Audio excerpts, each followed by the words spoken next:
우리가 그냥 스토리로 보는 것 같지만 다 이 스토리가 들어가 있는 이유가 있습니다. 하나님의 말씀이기 때문입니다. 시대가 변하고 문화가 달라져도 이 성경의 말씀은 여전히 우리에게 살아있는 신실한 하나님의 말씀임을 믿으시기 바랍니다. 오늘 본문을 보니까 감옥 안에서 여전히 성추행범이라는 파렴치범으로 갇혀있는 요셉의 이야기를 보게 됩니다. 엄청난 누명이지요. 인생 끝난 거 아닙니까? 그거 나와서 또 나 아니야 나 아니야 한들 누가 믿어주겠습니까? 그럼에도 불구하고 요셉은 그 감옥 안에서 하나님 바라는 마음으로 하나님 앞에서의 신앙으로 성실하고 충성되게 살았습니다. 오늘 본문의 내용은 이제 그 억울한 요셉의 인생이 어떻게 하나님의 타이밍에 이 바깥 세상으로 나오게 되는가, 그 시작점을 우리에게 보여주고 있는 극적인 장면입니다. 극적인 장면이에요.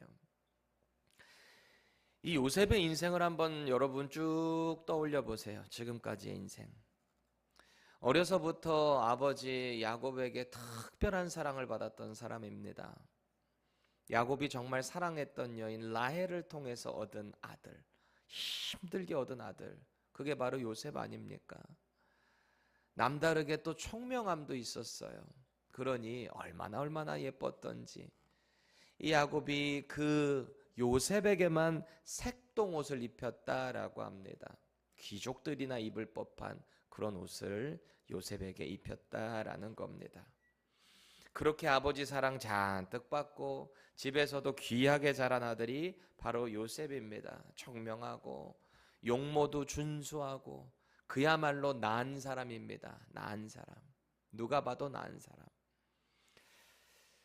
그런데 하나님께서 이 요셉의 인생 가운데 어떤 고난, 순환을 허락하시는데 그게 참 만만치 않았다라는 거죠. 그렇지만 하나님께서 결국에는 그 요셉을 통해서 당신의 백성 이스라엘을 일으켜 세우신다라는 것을 우리는 알게 되죠. 여러분 가만히 생각을 해보면요, 귀하게 쓰임 받는 사람은 저마다 다 연단이 있어요. 여러분의 인생을 한번 돌이켜 보세요. 연단 있으세요? 있었던 것 같으세요? 그럼 여러분 귀한 사람인 거예요.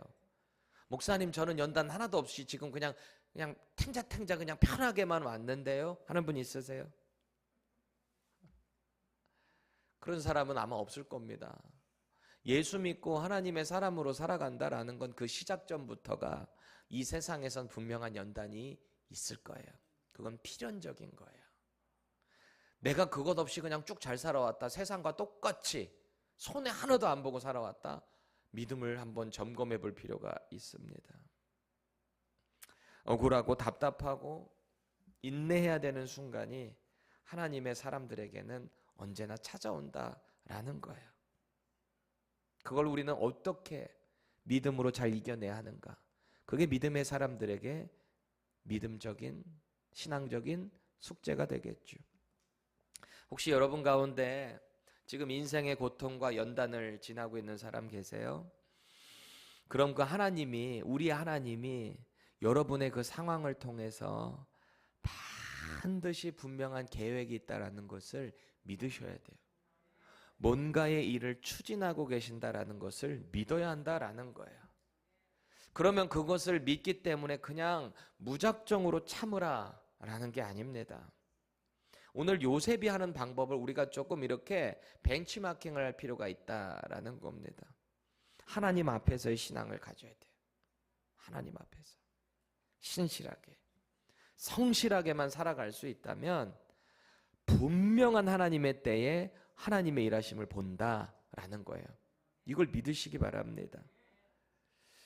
당장은 어려울지 몰라도, 하나님이 지금 일 안 하시는 것 같이 보일지 몰라도 내가 하나님 앞에서만 바로 서 있다면 하나님은 분명히 일하세요. 비록 그 형통함이 이 세상의 형통함이 아닐지는 모르겠습니다.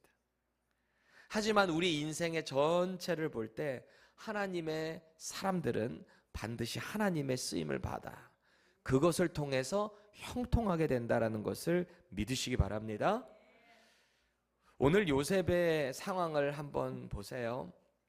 지금 오늘 본문으로 들어갈 텐데, 자기가 섬겼던, 감옥에서 섬겼던 왕의 술 맡은 관원장, 떡 맡은 관원장들 있었잖아요. 고위 공직자들이에요.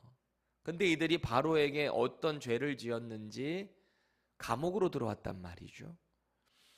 요셉이 그곳에서 언제나 성실하고 신실하게 했기 때문에 이 간수장이 죄수들을 관리하고 간수의 일을 도와주는 일을 도맡아 하는 이 깜빵 반장을 시켰단 말이에요.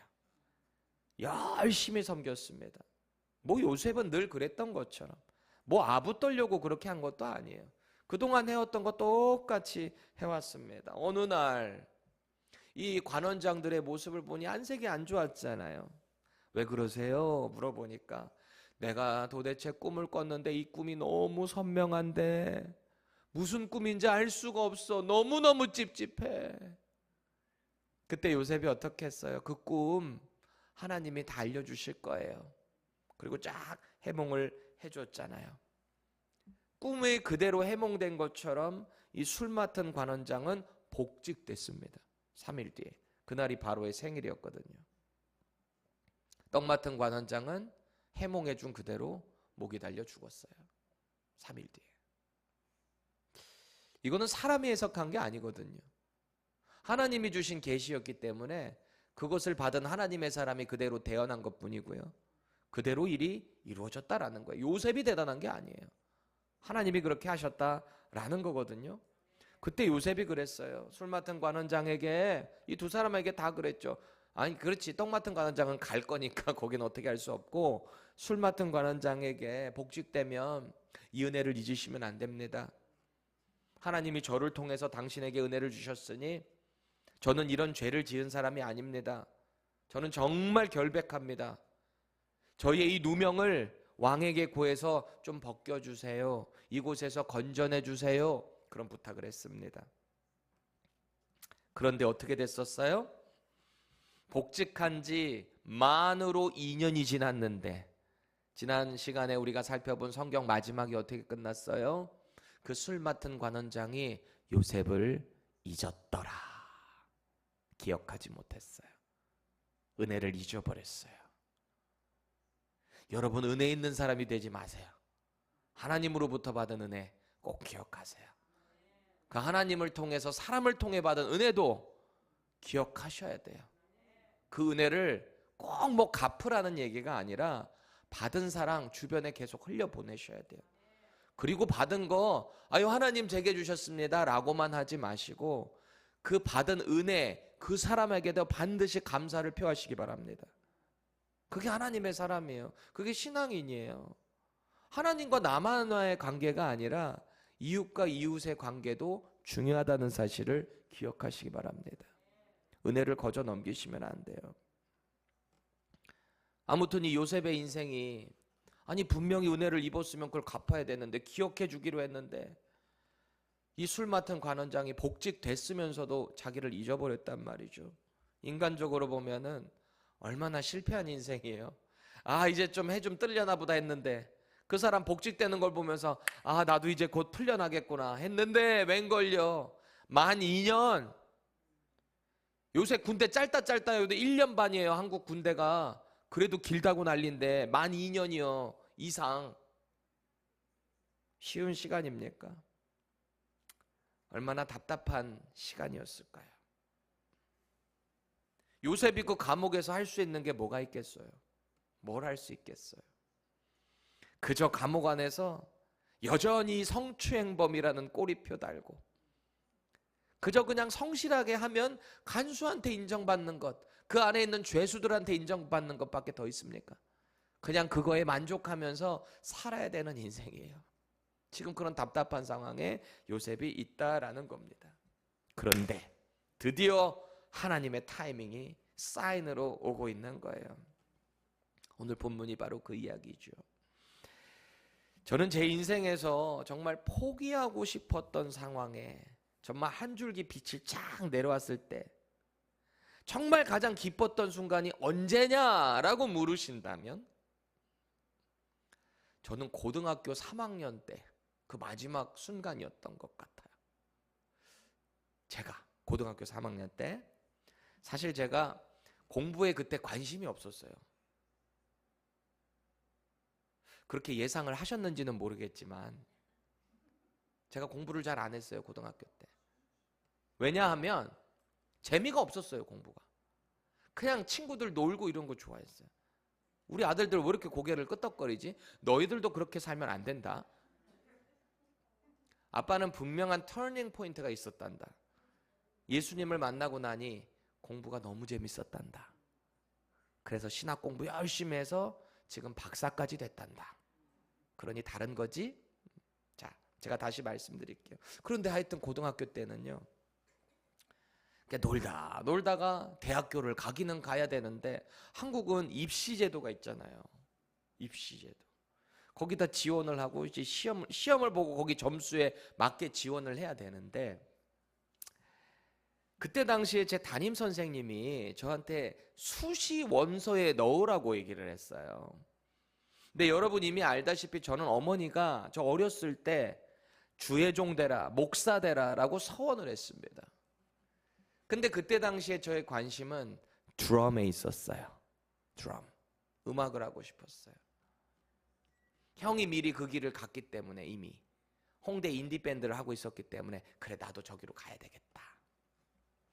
근데 음악을 하려면 대학교를 일단 들어가야 돼요. 근데 주의 종이 되려면 신학대학교를 들어가야 되겠죠.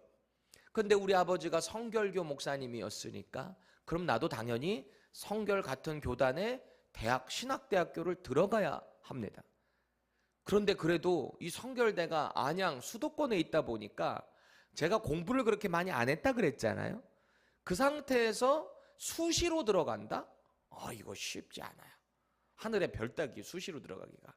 경쟁도 있었을 것이고 거기에 또 분명한 하나님의 인도하심이 있었어야 됐거든요. 저는 별로 기대를 하지 못했습니다. 실력도 안 좋았었고 공부도 안 했었고 그런 상황에서 어느 날 저녁에 담임 선생님으로부터 전화가 오는 거예요. 따라랑 따라랑 전화가 왔어요. 선생님이 딱 봤더니 2시가 이래요. 근데 이미 그거를 지원했잖아요. 수시로 대학교를 집어넣어놨잖아요. 이게 되면 정말 좋은 거거든요. 왜냐하면 다른 사람들이랑 굳이 경쟁해서 들어가지 않아도 되니까. 선생님이 그러세요. 2시가 너 수시 합격했어. 이게 무슨 일이냐? 선생님이 더 난리가 나서 너무 기뻐가지고 기대를 안 했는데 거기가 붙은 거예요. 제가 그때 막 방방방방 뛰면서 얼마나 기뻐했던지. 하나님 감사 이런 건 없어요. 일단 내 음악 할 수 있다. 아싸 대학교 들어갔다. 어쨌든 이거를 방패막이로 삼아서 난 이제 음악을 해야 되겠다. 막 너무너무 좋은 거예요. 누가 보면은 서울대 합격한 줄 알았을 거야 아마. 누가 보면 인류대학교 합격한 줄 알았을 거예요. 그때 기분이 저는 아직도 너무너무 생생해요. 너무너무 기쁜 거예요. 날아갈 것 같은 거예요.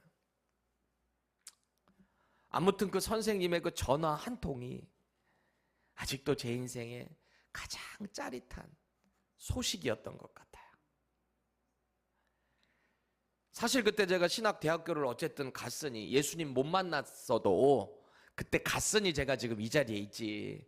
여러분 저 못 만날 뻔했잖아요. 그렇잖아요. 물론 하나님이 쓰시려면 어떤 징계를 해서라도 때려서 저를 데려오셨겠지만 저는 그게 더 무서운 거예요. 그래서 저는 늘 얘기해요. 하나님한테 크게 얻어맞지 않고 돌아온 게 너무 감사하다. 전 신학교 다니는 내내도 대학생 시절에는 참 주님 못 만나고 참 죄송합니다 하나님. 그때 생각하면 그래요. 어쨌든 오늘 요셉의 말씀을 이렇게 묵상을 하는데요. 기별이 왔을 거 아니에요. 바로가 너를 찾으신다. 이 소식을 딱 들었을 때 요셉의 마음이 어땠을까요? 됐다. 드디어 됐다. 만 2년이 지나서 드디어 하나님의 기별이 오는구나. 그런 마음이지 않았을까요? 14절 보세요. 이에 바로가 사람을 보내어 요셉을 부르매 그들이 급히 그를 옥에서 내놓은지라. 요셉이 곧 수염을 깎고 그의 옷을 갈아입고 바로에게 들어가니, 왜?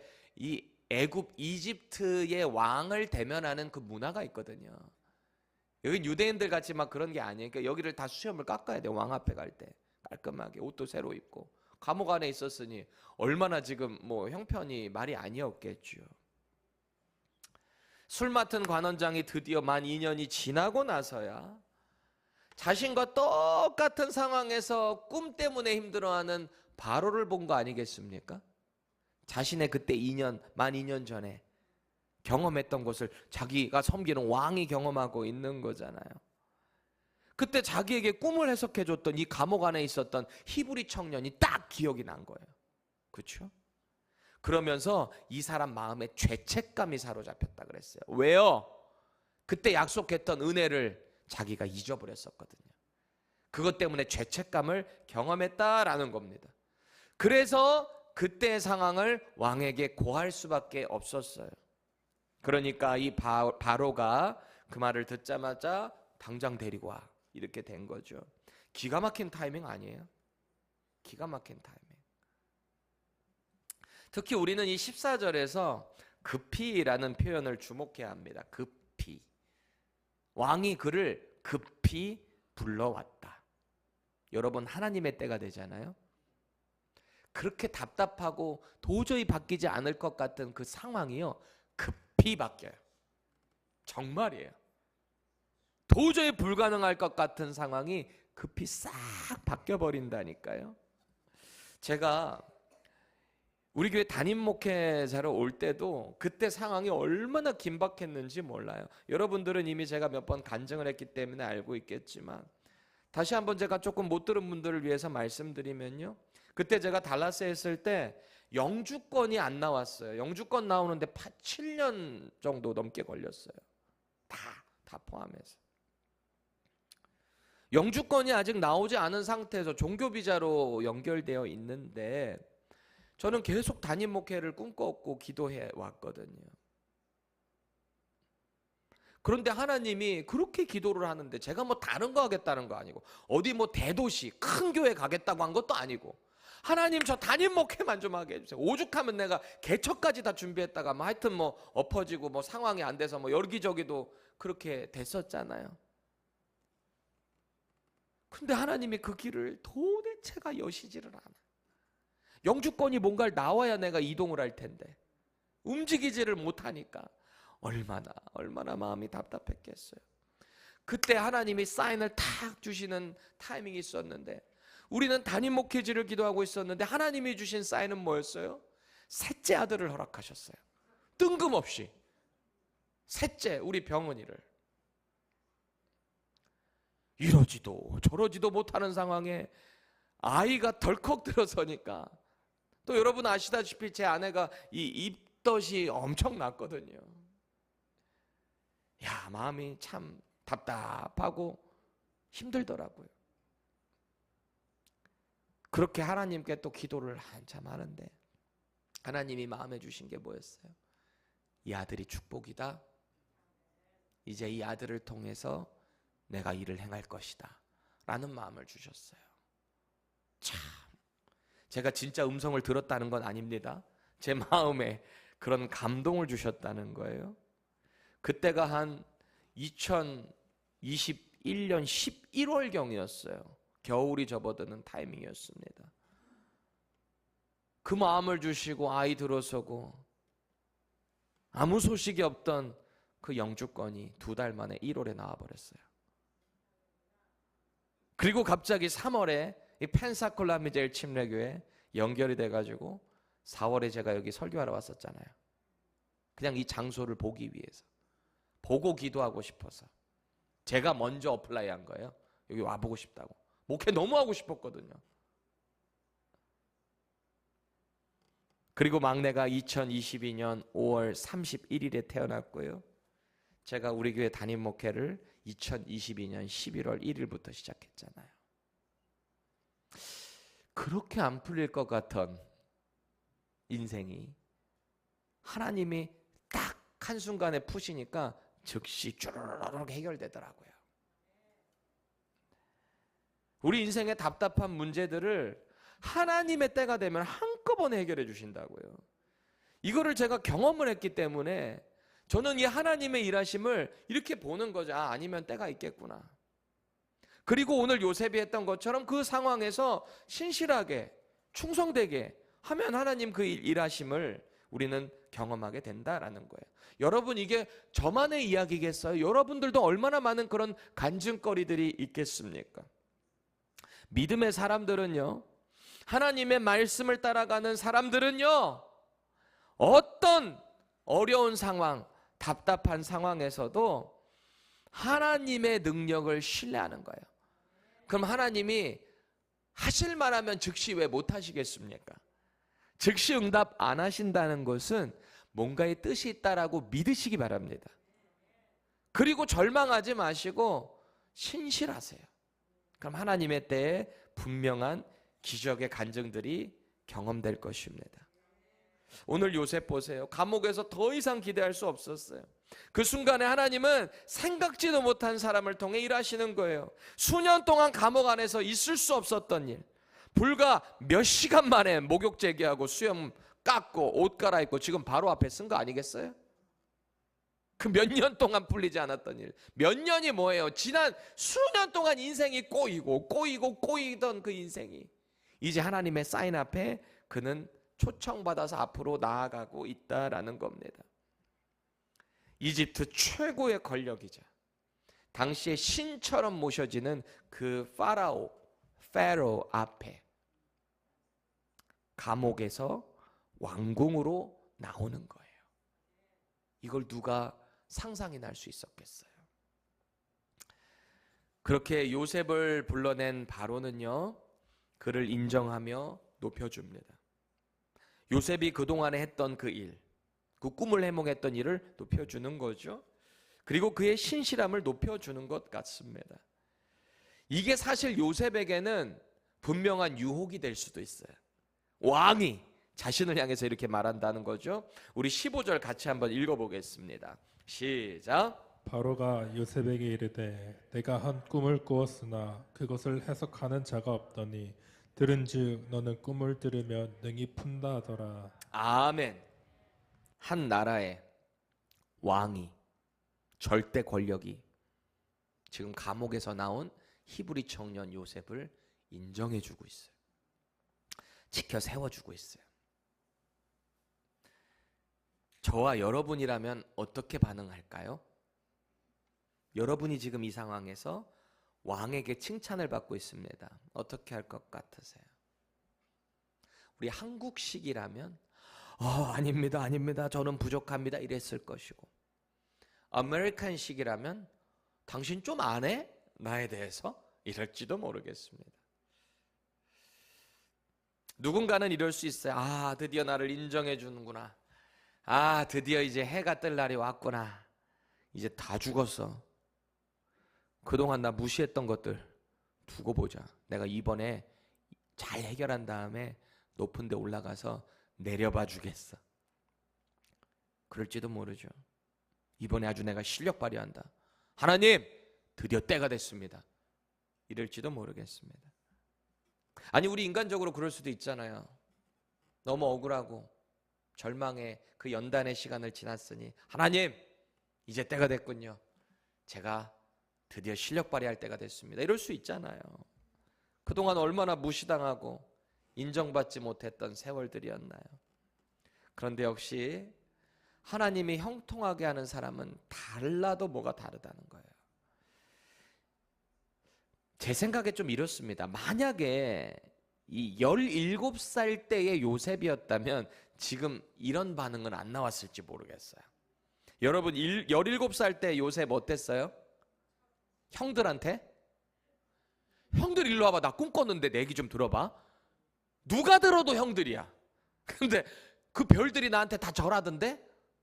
해, 달도 엄마 아빠도 나한테 절하던데? 이런 거 아니겠어요? 볕단들이 다 세워져 있는데 12개 볕단인데 11개 볕단이 내 볕단을 보고 절하던데? 그 형들이 뭐라고 듣겠어요? 그 형제가 말이에요. 뭐라고 듣겠어요? 이거 그냥 확 그래가지고 시기 질투 받아가지고 결국 이 자리에 있는 거 아니에요. 애국까지 팔려와서 쫓겨난 거 아닙니까? 그랬잖아요. 그런데 그동안 고난과 연단을, 훈련을 잘 받아낸 요셉은요, 이제 그 반응이 틀려요. 16절 보세요. 요셉이 바로에게 대답하여 이르되 내가 아니라 하나님께서 바로에게 편안한 대답을 하시리이다. 아멘. 뭐가 좀 여유가 있어 보이지 않아요? 제가 여유 있게 읽어서 그런 것도 있는데, 저는 아마 요셉의 마음에 이런 어떤 담대함, 어떤 영적인 여유, 그런 게 있지 않았을까 싶습니다. 요셉은 보디발 장군 집에서도 이 여주인의 유혹받았을 때도 아무도 안 보는 상황에서 하나님은 보신다, 이 믿음 가지고 있었잖아요. 감옥에서도 왕의 고위급 관리들 다 해줄 때 조금이라도 좀 잘 보여가지고 밖으로 나갈까 할 수도 있잖아요. 그런데 그때도 그랬어요. 이 꿈은 하나님이 해석해 주십니다, 제가 아닙니다, 그랬거든요. 그리고 오늘 절대 권력인 이 왕 앞에서도 변함이 없는 거예요. 그 꿈 하나님이 알려주십니다. 왕의 마음이 그 답변을 듣고 평안해지실 겁니다, 이 말을 하는 거예요. 화면 좀 돌려주세요. 이제 저도 얼굴 좀 보여주세요. 여러분, 아까 여기서 왕이 편안해지실 것입니다 그랬거든요. 여기 교회 안 다니는 사람들도 이 편안하다라는 이 히브리어 단어 잘 알 겁니다. 뭘까요?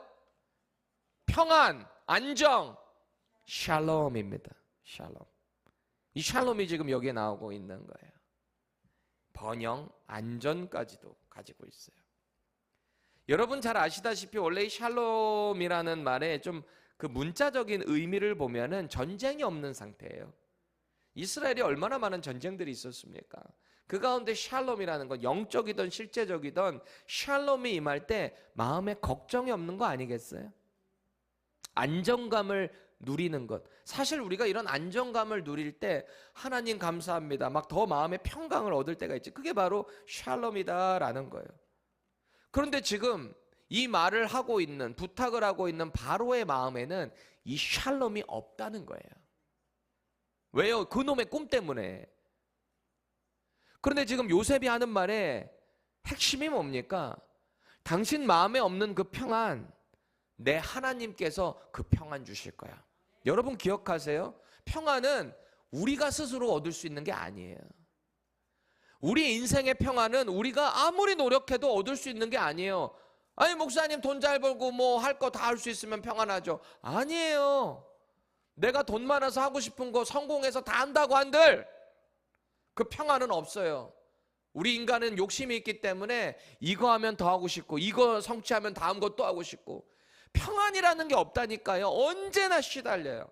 언제나 쫓겨요. 여러분 청년들 마찬가지예요. 지금 이 단계 끝나면 평안할 것 같아요? No way. 죽는 그날까지 평안하지 못해요. 하나님을 의지하지 못하면. 하나님을 의지해야 돼요. 그렇죠, 김순식 권사님? 아멘. 할렐루야. 맞습니다. 내가 정말 하나님을 의지해야 평안이 있다라는 거예요.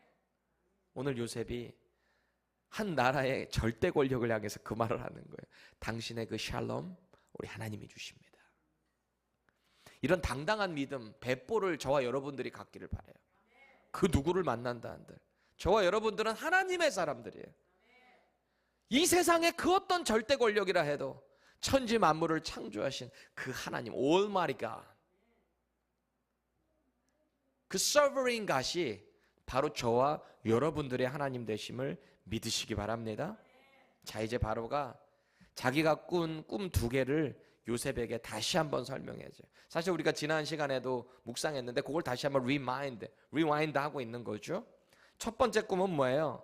빼짝 마르고 아주 딱 봐도 흉해 보이는 파리한 그런 암소가요, 살진 7 암소를 잡아먹었다는 거예요. 살진 암소들은 당시 농경사회에서 참 중요한 존재들이라고 했잖아요. 보기만 해도 풍성한 느낌이 가질 텐데 특히 7이라는 숫자는 완전수잖아요. 그 꿈이 바로의 마음에 고민을 줬다라는 거예요. 그게 왜 그런가? 21절에 나오는데요. 보세요. 먹었으나 먹은 듯하지 아니하고 여전히 흉하더라. 내가 곧 깨었다가. 보세요. 아니 파리하게 빼짝 마른 그런 암소가 살찐 암소를 먹으면 먹지는 않겠지만 이게 꿈이잖아요. 어쨌든 먹었으면 이 빼짝 마른 것들이 저처럼 이렇게 토실토실하게 올라와야 될 거 아니에요. 아니 근데 살이 안 올라와요. 무슨 말이에요? 그러니까 이상하잖아요. 회복이 되질 않는 거예요. 그래서 깼어요. 여러분 이 세상에 욕심이라는 게 그렇다는 거예요. 채우고 안 채워지는 게 이 세상에 우리의 욕심 아니겠습니까? 두 번째 꿈도 비슷한데요. 여기 한 줄기가 딱 있는데 동풍에 바짝 말라붙은 이삭이 있어요. 근데 또 반대로는 잘 여물고 실한 이삭 7을 또 얘가 또 삼켜버리네요. 이것도 또 마찬가지인 거예요. 삼켰으면 뭐가 좋아졌는데 회복이 되는 게 보이지를 않았다. 그리고서 탁 깬 거예요. 두 번의 꿈을 꿨어요. 이렇게 찝찝하면서도 뭔가 심오한 뜻이 있는 것 같은데 이거를 풀어줄 수 있는 사람이 도대체 이집트 땅에 없어. 점술가, 지혜자 다 불러서 물어봐도 이거를 풀어낼 수 있는 사람이 없었다. 왕이 분노할 수밖에 없습니다. 니네 밥 먹고 하는 짓이 그건데 왜 이거 못 알아내? 왕이 난리가 났어요. 그래서 지금 요셉 불러온 거잖아요. 감옥에서. 그 술 맡은 관원장을 통해서 불러왔죠. 지금 이제 모든 그 왕궁에 있는 바로를 포함한 사람들의 시선이 누구를 향하고 있는 거예요? 요셉의 입을 향하고 있는 거예요. 요셉이 지금 이제 뭐라고 말하나. 그렇죠? 지금 요셉이 어떻게 답변하는가에 따라서 감옥에서 해방될 수도 있고요. 아니면 여기 말 잘못하면 다시 감옥으로 돌아갈 수도 있지만 죽을 수도 있어요. 왜? 지금 바로의 심기가 상당히 불편하거든요. 아마 이 술 맡은 관원장도 한마디 들을지도 몰라요. 또 쫓겨날지도 모르죠. 너 이게 거짓 고했어? 그랬을지도 모르죠. 여러분 생각해 보세요. 요셉은요 이스라엘의 신, 그때 당시엔 나라들마다 다 신들이 있었잖아요. 이집트는 하나님을 섬기는 나라가 아닙니다. 태양신을 섬기고 어마어마하게 많은 신들이 있고 심지어 이 바로도 신 중에 하나, 아들로 여겨지고 있는 사람이에요. 그런 상황에서 이집트의 신도 아닌 히브리의 신, 그 여호와의 이름을 말하면서 분명히 그 여호와께서 평안을 주실 것입니다 그랬잖아요. 그런데 여기서 만약에 이거 해석하지 못하면 이 바로의 마음에 진짜 그 평안이 임하지 않으면 어떻게 되는 거예요? 그래서 바로가 이 꿈을 해몽을 해주는데요. 그 내용은 to be continued. 다음 시간에. 우리 사실 다 알고 있는 내용이잖아요. 기가 막히게 해몽을 해주죠. 그 얘기를 듣자마자 이 이집트의 왕 바로가 하나님을 높여드리잖아요. 그리고 요셉을 가장 높은 왕 바로 다음인 총리 자리에 올려 세우는 거 아니겠습니까? 압도된 거예요. 이거 누가 한 거예요? 하나님이에요. 여러분 지금 이 세상을 보세요. 정보가 무궁무진합니다. 그렇죠? 요새 AI한테 정보 딱 찾아주고 이거 막 설명해줘, 뭐 만들어줘 하면은 기가 막히게 다 만들어내잖아요. 심지어 이 AI들이 자기가 이 지식의 근본인 것처럼 그렇게 행세를 하잖아요.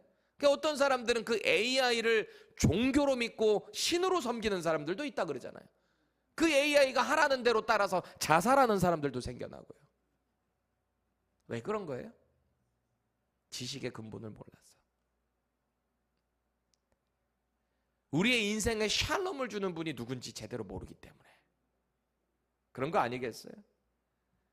하나님이 없는 지혜는, 어떤 정보는 인생의 본질을 절대 제대로 해석할 수가 없어요.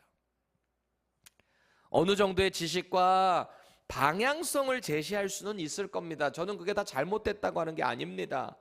이 시대를 잘 사용해서 더 말씀을 깊이 알고 하나님과 가까워지셔야죠. 그런데요, 그런 AI가, 정보들이 성령이 거하시는 하나님의 사람들, 영의 사람들의 본질은 꿰뚫을 수 없다라는 거예요. 지금 이 시대로 갖고 와서 만약에 이 바울의 꾼 꿈을 챗GPT한테 물어본다면 얘가 뭐라고 답변할까요? 물론 지금 얘는 성경 말씀을 아니까 잘 해석하겠지만 이게 성경이 없을 때 만약에 그게 된다면, 제가 이상한 상상을 원래 많이 한다 그랬잖아요. 지 나름대로 이상한 걸 얘기하고 그거를 믿는 사람들이 있다면 어떻게 되겠냐는 거예요. 꼭 기억하세요. 오직 하나님의 영에 의해 기록된 이 성경 말씀을 통해서 구원받은 회복된 영으로 우리가 이 말씀을 마주하게 될 때 우리는 하나님의 뜻을 발견하게 돼요. 누군가의 이야기가 아니에요. 여러분 스스로가 구원받은 자로 하나님의 영에 힘입어서 이 말씀으로 그 지혜를 알아나가야 한다라는 겁니다. 그럴 때 하나님이 우리 안에 평안을 주신다라는 거예요. 오늘 왕이 꾼 이 꿈은요, 애굽 최고의 전문가들도 절대 못 풀었다 그랬어요. 왜일까요? 이거는 지식의 정보의 문제가 아니었거든요. 이건 하나님이 주신 계시였기 때문에 그래요. 앞선 이 관원장들의 꿈도 그랬고요. 오늘 이 바로가 꾼 두 개의 꿈도 마찬가지예요. 하나님이 주신 계시였기 때문에 이것은 하나님의 사람만이 풀이할 수 있었어요. 그 하나님의 사람인 요셉에게 그 지혜를, 총명함을 주셨기 때문에 이것을 풀을 수 있었다라는 겁니다. 하나님은 지금 당신의 방법과 때에 따라서 요셉을 사용하고 계신 거예요. 그래서 더 깊이 위로 올라가 보면은 아브라함에게 약속하셨던, 내가 내 백성을 애굽에서 인도해내겠다라고 하는 그 예언의 말씀을 이루시기 위해 요셉을 여기로 파송했고요. 그 요셉을 통해서 이제 이스라엘을 결국 인도해내실 그 계획 가운데 있는 거 아니겠습니까? 할렐루야. 오늘 요셉은 감옥에서 하루아침에 왕궁에 올라간 게 아니에요. 이 과정이 있었다는 거예요. 이걸 꼭 기억하셔야 돼요. 17세에 꿈을 받았고요. 억울하게 노예가 됐었고요. 그 억울한 누명을 쓴 채 사람들에게 잊혀졌습니다. 여러분, 누군가에게 잊혀진다는 것은 정말 죽을 만큼 힘든 일일 거예요. 선교사님들이 이런 경험을 많이 한다 그러대요. 처음에는 후원하고 기도하고 동역하다 어느 순간이 되면 나를 잊은 것 같을 때, 모두가 나를 기억하지 않을 것 같을 때 하나님이 그들의 마음을 만져주시는 거죠. 내가 너와 함께한다. 내가 너를 기억한다. 그런 간증들 많이 들어보셨죠. 저와 여러분이 하나님의 사람들로서 하나님을 꼭 신뢰하시기를 바랍니다. 어떤 상황에서도 믿음의 사람으로 인내하시기 바랍니다. 결국 하나님을 신뢰한 요셉의 인생, 드디어 하나님이 풀어가신다라는 겁니다. 사랑하는 여러분, 하나님의 침묵은요 결코 거절이 아니에요. 거절이 아니라고요. 때로는 우리를 홀드하시며 당신의 그 때를 우리가 알기를 바라시는 걸 수도 있어요. 하나님은요 가만히 계신 분이 아니라 그랬잖아요. 쉬지 않으시는 하나님이라 그러잖아요. 지금 우리가 답답해하는 그 상황에서도 우리를 위해 일하고 계시는 하나님을 믿으시기 바라요.